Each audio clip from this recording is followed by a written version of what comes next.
Hello, this is Puddlecat, and welcome back to my Wings of Fire What If series. Sorry that it's been so long since the first episode. I got distracted by some other things, but there should be more constant uploads for the rest of this season. Just expect a lot of them. Anyways, make sure you watch the last episode if you didn't, because that will include the intro. And get ready for this episode, which is a little bit shorter, but it's great. This episode is, what if Sunny didn't find the Eye of Onyx? Sunny watched in horror as Blister leapt for Blaze, tearing into her. She wished something would happen. Maybe a little helper could lead her right to the Eye of Onyx, and she could give it to Thorn or something, and this whole mess would go away. But no, there was nothing to do as Blister killed Blaze right in the center of the courtyard, thousands of dragons watching from all around. Clay sat up, finally. "Did I miss something?" he asked, the pain from the snakebite evident in his voice. "Yes," Blister said. "You missed my defeat of my sisters," she grinned. "Now I'm the queen." "Oh," Clay said, looking at her. "And my first act as queen is to kill you annoying little dragonettes," Blister continued. What happened next was a bit of a blur for Sunny. Peril shot forwards, standing between Clay and Blister. Thorn stepped forwards too, and all the dragons who'd been helping Clay were soon protecting the dragonettes, even Smolder.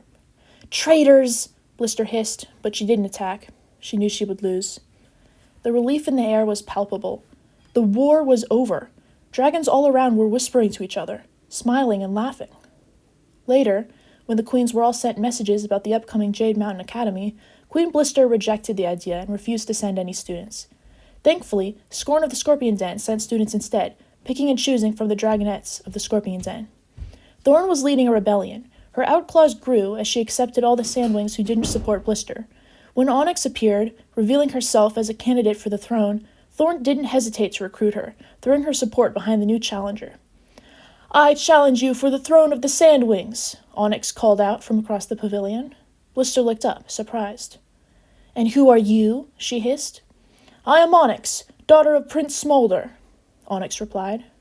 Blister roared in rage. "Then you will die, just like your father when I get my claws on him."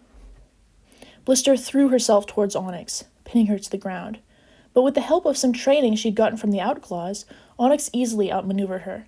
She stabbed Blister in the heart with her tail, dodging away from Blister's own tail as she did so.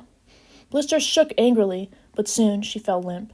Dragons watched in surprise as Onyx, a former nobody, rose to the rank of a queen. Thorn became her best advisor, and her first act as queen was to pardon all the outclaws.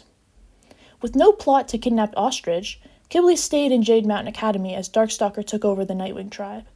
The news of the Icewing Plague reached Jade Mountain late, and while Kibble was able to convince Winter to wear an earring and bring a bunch of them over to the Ice Kingdom, it was too late for Glacier and Princess Snowfall. Princess Mink became the new queen. Darkstalker was stopped, and when the Pantala dragons came over to Pyria, Queen Mink sent a group of Icewings back to Pantala to deal with the other mind. And that was this episode. Thank you for listening. Thank you for watching. I hope you enjoyed my art. And the ending is a little bit similar to the last one, but it's just to be consistent and stuff. So I hope you enjoyed this. I hope you enjoyed the last one, and I hope you'll enjoy the second one, because the second one is going to be, what if Boa erased Animus powers when Darkstalker escaped? Thank you for watching.